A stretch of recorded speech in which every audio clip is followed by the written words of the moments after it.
नमस्कार. 7च्या बातमीपत्रात मी परिणिका हेदवकर आपलं स्वागत करते. सुरुवातीला एक नजर ठळक बातम्यांवर. पंतप्रधान 4 देशांच्या 6 दिवसीय दौऱ्यासाठी बर्लिनमध्ये दाखल. त्या देशांच्या प्रमुख नेत्यांशी चर्चा करून द्विपक्षीय संबंध दृढ करण्यावर देणार भर. 1993 साली मुंबईत झालेल्या साखळी बॉम्बस्फोट खटल्याचा निकाल 16 जूनला लागणार. मुंबई शेअर बाजाराच्या निर्देशांकाची विक्रमी घोडदौड आज तिसऱ्या दिवशीही कायम. राष्ट्रीय शेअर बाजाराच्या निफ्टीचाही नवा विक्रम. अडचणीत असलेल्या शेतकऱ्यांना पीक कर्ज मिळण्यासाठी राज्य शासनानं जिल्हा बँकांना मदत करावी, शरद पवारांचं आवाहन. उच्च माध्यमिक प्रमाणपत्र अर्थात 12वीच्या परीक्षेचा निकाल उद्या जाहीर होणार. श्रीलंकेत आलेल्या पुरात 5 लाख लोक बेघर. 151 जणांचा मृत्यू. भारतानं पाठवली भरीव मदत. बिहारमध्ये वादळी वारे आणि अतिवृष्टीमुळे 27 जणांचा मृत्यू. आणि येत्या 24 तासात मोसमी पाऊस केरळमध्ये दाखल होण्याची शक्यता.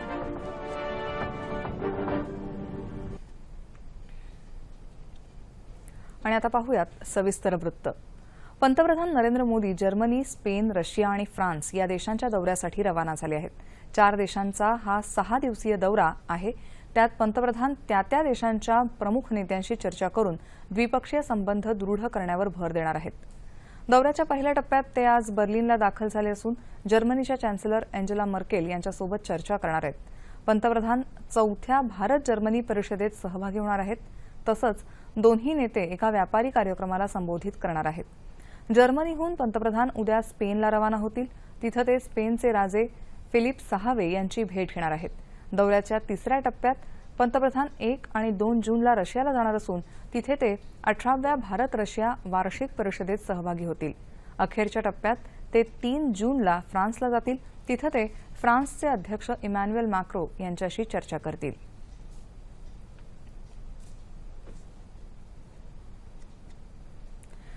उत्तर कोरियानं आज चाचणी केलेलं बॅलिस्टिक क्षेपणास्त्र जपानच्या अखत्यारीतल्या समुद्रात पडलं असा दावा जपान आणि दक्षिण कोरियानं केला आहे.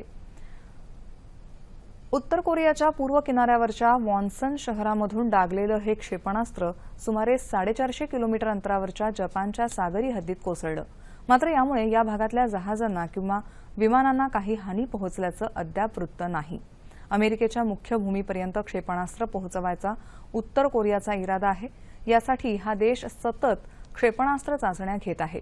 प्रत्येक चाचणीत अधिकाधिक अंतर गाठण्यात उत्तर कोरियाला यश येत असलं तरी अमेरिकेच्या शहरांपर्यंत जायला बराच काळ जाईल असं संरक्षण तज्ज्ञांचं मत आहे.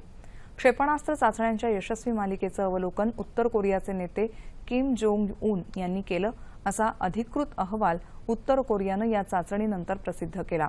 या प्रकारच्या क्षेपणास्त्रांचं मोठ्या प्रमाणावर उत्पादन करून ती संपूर्ण देशभरात तैनात केली जावीत असे निर्देश किम यांनी दिल्याचं उत्तर कोरियाच्या अधिकृत वृत्तसंस्थेनं म्हटलं आहे.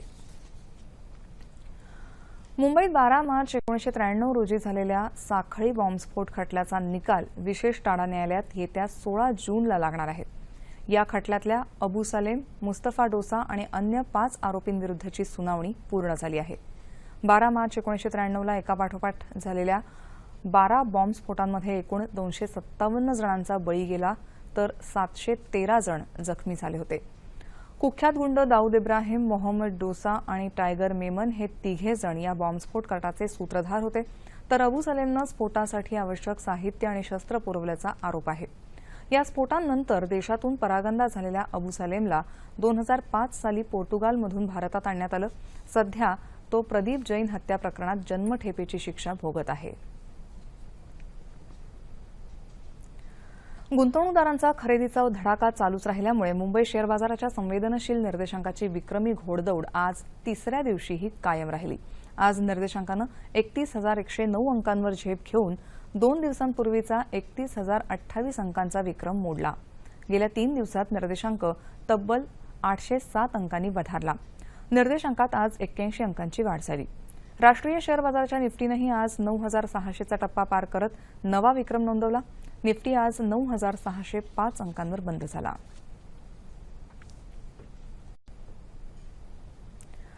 पाकिस्तान जोवर दहशतवादाला आश्रय देत आहे तोवर त्याच्यासोबत भारत क्रिकेटचे सामने खेळू शकत नाही असं क्रीडा मंत्री विजय गोयल यांनी आज स्पष्ट केलं. दहशतवाद आणि क्रिकेट यांचा एकत्रितपणे विचार शक्य नाही असं ते म्हणाले. पाकिस्तान के साथ जो भी मैचेस होंगे, मैं समझता हूं बीसीसीआई को पहले सरकार से बात करने के बाद ही किसी तरह का प्रस्ताव या प्रपोजल देनी चाहिए. मैंने पहले ही क्लियर किया था कि बायलैटरल जो हैं पाकिस्तान के साथ बहुत मुश्किल होंगे गेम्स, क्योंकि आतंकवाद, क्रॉस बॉर्डर टेररिज्म ये रहते हुए पाकिस्तान के साथ खेल के संबंध नहीं बनाए जा सकते. आतंकवाद और खेल साथ साथ नहीं चलेंगे. दुबईत बीसीसीआय आणि पाकिस्तान क्रिकेट बोर्डाच्या होणाऱ्या बैठकीबाबत विचारलं असता बीसीसीआयनं सरकारशी बोलूनच कोणताही प्रस्ताव मांडावा असं गोयल म्हणाले, कारण अद्याप बीसीसीआयनं याबद्दल सरकारशी संवाद साधलेला नाही असं त्यांनी सांगितलं. विधानसभेचे माजी अध्यक्ष अरुण गुजराथी यांच्या अमृत महोत्सवानिमित्त जळगाव जिल्ह्यात चोपडा इथं आज एक कृतज्ञता सोहळा साजरा करण्यात आला. अरुण गुजराथी यांचं व्यक्तिमत्व म्हणजे कर्तृत्व आणि नम्रतेचा अनोखा संगम आहे असं मुख्यमंत्री देवेंद्र फडणवीस यांनी प्रमुख पाहुणे पदावरून बोलताना सांगितलं. राजकीय जीवनात संयम ठेवण्याचं काम त्यांनी शिकवल्याचं मुख्यमंत्री म्हणाले. याप्रसंगी केंद्रीय राज्यमंत्री रामदास आठवले, माजी केंद्रीय मंत्री शरद पवार, विधानसभा अध्यक्ष हरिभाऊ बागडे तसंच मंत्रिमंडळातले अनेक मंत्री आणि इतर मान्यवर उपस्थित होते. नोटाबंदीच्या निर्णयानंतर जिल्हा बँका अडचणीत आल्या आहेत असं मत शरद पवार यांनी व्यक्त केलं. शेतकऱ्यांना पीक कर्ज मिळवणं कठीण झालं आहे. ही समस्या दूर करण्यासाठी राज्य शासनानं जिल्हा बँकांना मदत करायला हवी. त्याचबरोबर नाबार्ड आणि रिझर्व्ह बँकेकडूनही सहाय्य मिळायला हवं असं पवार म्हणाले. महाराष्ट्र राज्य माध्यमिक आणि उच्च माध्यमिक शिक्षण मंडळातर्फे गेल्या मार्चमध्ये घेण्यात आलेल्या उच्च माध्यमिक प्रमाणपत्र अर्थात 12वीच्या परीक्षेचा निकाल उद्या जाहीर होणार आहे. दुपारी 1 वाजता हा निकाल विद्यार्थ्यांना ऑनलाईन www.maresult.nic.in या संकेतस्थळावर पाहता येईल. विद्यार्थ्यांनी विषयनिहाय प्राप्त केलेले गुण या संकेतस्थळावर उपलब्ध होणार असून त्याची प्रिंटआउटही घेता येईल. राज्य शिक्षण मंडळाचे अध्यक्ष गंगाधर म्हमाणे यांनी आज एका प्रसिद्धी पत्रकाद्वारे ही माहिती दिली. भारतीय जनता पार्टीची संघटनात्मक स्थिती तसंच आजीवन सहयोग निधीचा आढावा घेण्याच्या दृष्टीनं आणि पक्षाची कार्यविस्तार योजना राबवण्याच्या दृष्टीनं पक्षाध्यक्ष अमित शाह या सध्या 110 दिवसांचा देशव्यापी दौरा करत आहेत. आज सकाळी शाह यांनी नागपूरला भेट देऊन नागपूर शहर आणि जिल्ह्यातल्या संघटनात्मक कामांचा आढावा घेतला. यावेळी झालेल्या बैठकीला पालकमंत्री चंद्रशेखर बावनकुळे, सर्व आमदार तसंच जिल्हा तसंच शहर अध्यक्ष आणि पदाधिकारी उपस्थित होते. येत्या 15 जूनपर्यंत देशभरात कार्यविस्तार कार्यक्रम कशा पद्धतीनं राबवण्यात येईल याबद्दल शाह यांनी या बैठकीत मार्गदर्शन केल्याची माहिती पक्षाचे नागपूर शहर अध्यक्ष सुधाकर कोहळे यांनी पत्रकारांना दिली. भाजप अध्यक्ष अमित शाह काही वेळापूर्वी राष्ट्रीय स्वयंसेवक संघाच्या मुख्यालयात गेले असून सरसंघचालक मोहन भागवत यांच्याशी त्यांची चर्चा सुरू असल्याचं वृत्त आमच्या प्रतिनिधीनं दिलं आहे. सौर ऊर्जा ही काळाची गरज आहे हे ओळखून सरकारनं अटल सौर कृषी पंप योजना सुरू केली आहे. शेतीची अनेक कामं आता सौर ऊर्जेवर होत आहेत. त्यामुळे यवतमाळ जिल्ह्यातल्या शेतकऱ्यांसाठी ही योजना वरदान ठरली आहे. पाणी नाही, वीज नाही, त्यामुळे पीक नाही. या विवंचनेत असणारा शेतकरी आता सुखावला आहे. सरकारच्या धडक सिंचन योजनेमुळे विहिरीची सोय झाली आणि अटल सौर कृषी पंप योजनेमुळे सौर ऊर्जा मिळाली. सौर कृषी पंप योजनेसाठी शेतकऱ्याला केवळ 5% रक्कम भरायची आहे. आतापर्यंत 300हून अधिक शेतकऱ्यांनी सौर कृषी पंप शेतात बसवले आहेत. सोलर पंप कसा इंडिपेंडंट पंप आहे त्यांचा, आणि याच्यामध्ये कसं आहे सोलर पॅनल सोबत त्यांना मोटर पंप सुद्धा सोबत भेटतो. म्हणजे त्यांना बाहेरून दुसरा मोटर पंप मारण्याची गरज नाही. सोलर पंपाचा असा फायदा आहे की आपल्याला सकाळी 6 ते 6 पर्यंत ओलीत करता येते आपल्याला, आणि ठिबक सुद्धा जमते, स्प्रिंकलर जमते. उत्कृष्ट सेवा आहे. त्यामुळे काही लाईनची गरज नाही किंवा काही नाही. या योजनेमुळे कोरडवाहू शेतकऱ्यांना मोठा दिलासा मिळाला आहे. विशेष म्हणजे या संचाची क्षमता इतकी जास्त आहे की यावर तुषार आणि ठिबक सिंचनानेही शेतीला पाणी देता येतं. तसंच ना भारनियमनाची चिंता ना वीज बिलाची. फक्त उन्नती शेतकऱ्याची.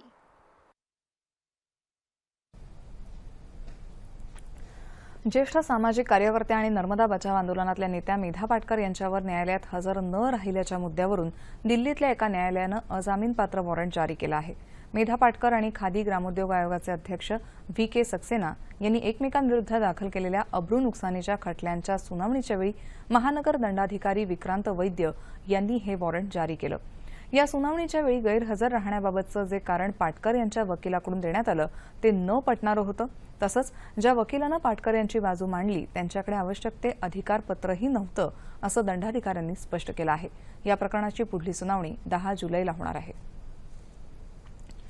राष्ट्रीय संरक्षण प्रबोधिनीच्या 132व्या दीक्षांत समारंभात आज राज्यपाल चे विद्यासागर राव यांच्या हस्ते 308 छात्रांना पदवी प्रदान करण्यात आली. देशाची गौरवशाली परंपरा भविष्यात पुढे नेण्यासाठी या विद्यार्थ्यांची भूमिका अतिशय महत्त्वाची आहे असं राज्यपाल म्हणाले. कॅप्टन आकाश, के.आर. आदित्य निखारा, देवेंद्र कुमार यांनी रौप्य पदकांची कमाई केली. यावेळी झालेल्या पासिंग आउट परेडमध्ये छात्रांनी शारीरिक आणि मानसिक सामर्थ्याचं प्रदर्शन करत अनेक रोमांचकारक कसरती सादर केल्या.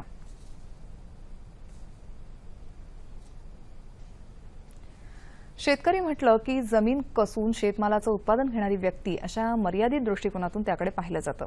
मात्र बुलडाणा जिल्ह्यातल्या 250हून अधिक शेतकऱ्यांनी शेती करण्यासोबतच मिनी डाळ मिल उद्योगाचे धडे घेऊन उद्योजकतेच्या दिशेनं प्रवास सुरू केला आहे.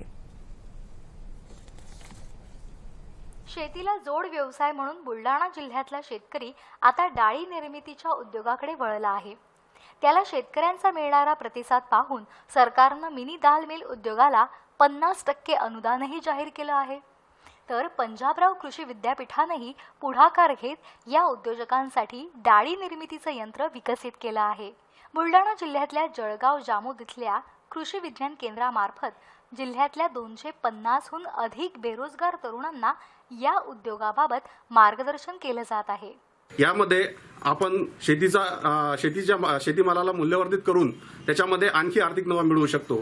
जसे आज आपल्याला तुरीला जरी 5,000चे भाव असले तरी पण आपण त्यापासून डाळ बनवून त्या चांगले भाव त्याला मिळवून देऊ शकतो. आणि पिकांची जी साठवण क्षमता आहे म्हणजे आपण त्याला म्हणतो की नासाडी होत नाही किंवा हे नाशवंत पीक आहे त्याची नासाडी होऊ नये म्हणून त्याची प्रक्रिया करून त्याला आपण मार्केटमध्ये उपलब्ध करून देऊ शकतो. या नवीन उद्योगातून हे तरुण आज महिन्याला 30 ते 40 हजार रुपयांचं उत्पन्न मिळवत आहेत. या उद्योगातून तूर, मूग, उडीद, हरभरा अशा सर्व डाळींची निर्मिती होत असून त्याद्वारे धान्य देखील साफ केलं जात आहे. आणि या योजनेसाठी राज्य सरकारतर्फे समृद्ध शेतकरी उन्नत शेती याद्वारे 50% अनुदान या पीकेव्ही मिनी दाल मिलला आहे. तरी मला या व्यवसायामध्ये महिन्याकाठी 30 ते 40 हजार रुपये मला नफा मिळतो. राज्य सरकार, पंजाबराव कृषी विद्यापीठ आणि जळगाव जामोद इथलं कृषी विज्ञान केंद्र यांच्या मार्गदर्शनामुळे बुलडाणा जिल्ह्यातल्या ग्रामीण भागातल्या शेकडो बेरोजगार तरुणांचा उद्योजकतेच्या दिशेनं प्रवास सुरू झाला आहे. बुलडाणाप्रमाणेच इतर जिल्ह्यांमध्येही अशा स्वरूपाचं उद्योगाबाबत मार्गदर्शन झाल्यास ग्रामीण भागातली बेरोजगारी कमी होण्यास वेळ लागणार नाही. मुंबईतल्या हुंडा विरोधी चळवळीचा 44वा वर्धापन दिन आणि पुरस्कार वितरण सोहळा विलेपार्ले इथल्या समर्थ मंदिरात साजरा झाला. मुंबई विद्यापीठाच्या माजी कुलगुरू डॉक्टर स्नेहलता देशमुख तसंच स्त्रीरोग तज्ज्ञ डॉक्टर तेजस्विनी आणि श्रीराम भोसकुटे याप्रसंगी प्रमुख पाहुणे म्हणून उपस्थित होते. त्यांच्या हस्ते राधाबाई कुलकर्णी पुरस्कार आणि शकुंतला परळकर पुरस्कारांचं वितरण झालं. हुंडा विरोधी चळवळीमुळे राज्यात झालेल्या जनजागरणाचा डॉक्टर देशमुख यांनी गौरवपूर्ण उल्लेख केला. वारकरी आणि संतांनी पंढरीची वारी पर्यावरणपूरक करण्यासाठी प्रयत्न करावेत आणि समाजाचं प्रबोधन करावं असं आवाहन राज्याचे वित्तमंत्री सुधीर मुनगंटीवार यांनी आज लातूर इथं केलं. शहरात आयोजित 6व्या संत साहित्य संमेलनाचं उद्घाटन केल्यानंतर ते बोलत होते. आर्थिक दारिद्र्यासोबतच मानसिक दारिद्र्य दूर होण्याची गरज असून ते काम संत साहित्यच करू शकेल असा विश्वास त्यांनी व्यक्त केला. या संमेलनाचा शुभारंभ दिंडी सोहळा यानं झाला. या संमेलनात मावळते अध्यक्ष बद्रीनाथ महाराज तनपुरे यांच्याकडून गहिनीनाथ महाराज औसेगकर यांनी अध्यक्षपदाची सूत्र स्वीकारली. यावेळी प्रमुख पाहुणे म्हणून गृहराज्यमंत्री दीपक केसरकर यांच्यासह खासदार डॉक्टर सुनील गायकवाड, महापौर सुरेश पवार, जिल्हा परिषद अध्यक्ष मिलिंद लातुरे यांच्यासह अनेक लोकप्रतिनिधी आणि संत साहित्यिक उपस्थित होते. पंढरीची वारी सुखकर होण्यासाठी संबंधित सर्व विभागाची समन्वय बैठक लवकरच घेतली जाईल, असं केसरकर यावेळी म्हणाले. लवकरच अस्तित्वात येणाऱ्या वस्तू आणि सेवा करामुळे महागाई वाढेल ही अफवा असून सध्या जगातल्या 160 देशांमध्ये ही कर प्रणाली अस्तित्वात आहे आणि त्या देशांमध्ये महागाई कमी झाली आहे, असं मुनगंटीवार यांनी पत्रकार परिषदेत सांगितलं. राज्यात मध्यावधी निवडणुकीची कोणतीही शक्यता नाही, असं त्यांनी स्पष्ट केलं. श्रीलंकेत आलेल्या पूर परिस्थितीशी सामना करण्यासाठी भारतानं मदत सामग्री पाठवली आहे. तसंच बचाव पथकाकडूनही पूरग्रस्तांना मदत करण्यात येते. आतापर्यंत या पुरात 151 जणांचा मृत्यू झाला असून 112 जण बेपत्ता आहेत, तर 5 लाख लोक बेघर झाले आहेत. रत्नपुरा भागात पुराचा मोठा फटका बसलाय. अनेक गावांचा संपर्क तुटला असून वीज पुरवठा खंडित झाला आहे. भारतीय नौदलाच्या 3 जहाजांमधून पूरग्रस्तांसाठी मदत सामग्री पाठवण्यात आली आहे. श्रीलंकेला सर्वतोपरी मदत करण्याचे निर्देश पंतप्रधान नरेंद्र मोदी यांनी दिले आहेत. बिहारमध्ये वादळी वारे, अतिवृष्टी आणि गारपिटीमुळे 27 जणांचा मृत्यू झालाय, तर अनेक जण जखमी झाले आहेत. मालमत्तेसह पिकांचंही मोठ्या प्रमाणात नुकसान झालं आहे. वादळी वारे आणि अतिवृष्टीनं वेतिया, मोतीहारी, जमुई, मध्यपुरा, भागलपूर, मुंगेर आणि समस्तीपूर या जिल्ह्यांमध्ये 27 जण दगावले आहेत. चंपारण्य जिल्ह्यात वादळी वाऱ्यानं मालमत्तेचं मोठ्या प्रमाणात नुकसान झालंय, तसंच पिकांचंही नुकसान झालं आहे.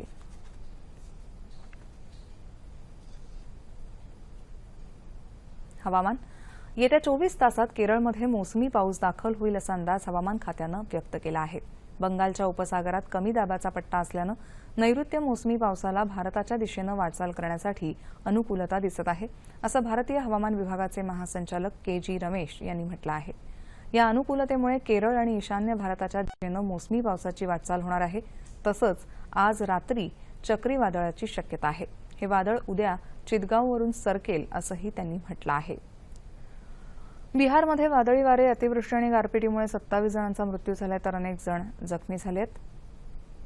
येत्या 24 तासात ईशान्य भारतातल्या अनेक राज्यांसह उत्तराखंडमध्येही काही ठिकाणी जोरदार पावसाची शक्यता वर्तवण्यात आली आहे. येत्या 24 तासात राज्यात कोकण, दक्षिण मध्य महाराष्ट्र आणि विदर्भात तुरळक ठिकाणी मेघगर्जनेसह पाऊस पडण्याची शक्यता असून उर्वरित राज्यात हवामान कोरडं राहण्याची शक्यता हवामानशास्त्र विभागानं वर्तवली आहे. तापमान अंश सेल्सिअसमध्ये. मुंबई कमाल 34, किमान 29. नागपूर 42, 23. पुणे 36, 25. औरंगाबाद 38, 25. नाशिक 35, 25. कोल्हापूर 34, 24. रत्नागिरी 34, 29. सोलापूर 39, 24 आणि अमरावती कमाल 40, किमान 26 अंश सेल्सिअस. शेवटी ठळक बातम्या पुन्हा एकदा. पंतप्रधान 4 देशांच्या 6 दिवसीय दौऱ्यासाठी बर्लिनमध्ये दाखल. त्या देशांच्या प्रमुख नेत्यांशी चर्चा करून द्विपक्षीय संबंध दृढ करण्यावर देणार भर. 1993 साली मुंबईत झालेल्या साखळी बॉम्बस्फोट खटल्याचा निकाल 16 जूनला लागणार. मुंबई शेअर बाजाराच्या निर्देशांकाची विक्रमी घोडदौड आज 3ऱ्या दिवशीही कायम. राष्ट्रीय शेअर बाजाराच्या निफ्टीचाही नवा विक्रम. अडचणीत असलेल्या शेतकऱ्यांना पीक कर्ज मिळण्यासाठी राज्य शासनानं जिल्हा बँकांना मदत करावी, शरद पवार यांचं आवाहन. उच्च माध्यमिक प्रमाणपत्र अर्थात 12वीच्या परीक्षेचा निकाल उद्या जाहीर होणार.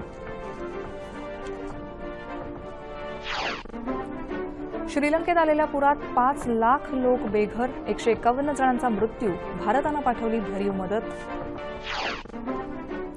बिहारमध्ये वादळी वारे आणि अतिवृष्टीमुळे 27 जणांचा मृत्यू.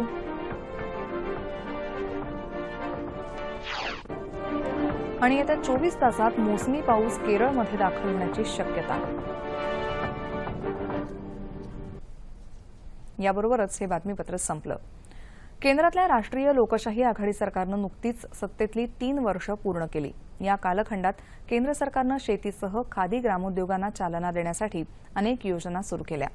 तसंच अन्न प्रक्रिया उद्योग क्षेत्राच्या विकासासाठीही पावलं उचलली. कृषीप्रधान ग्रामीण अर्थव्यवस्थेच्या सक्षमीकरणासाठी केंद्र सरकारनं गेल्या 3 वर्षात केलेल्या कामगिरीचा आढावा घेण्यासाठी कृषी पत्रकार सुबोध रणशिवरे यांना आज रात्री 9:30च्या बातमीपत्रात निमंत्रित करण्यात आलं आहे. तेव्हा पुन्हा भेटूया पुढल्या बातमीपत्रात आपल्या सह्याद्री वाहिनीवर. नमस्कार.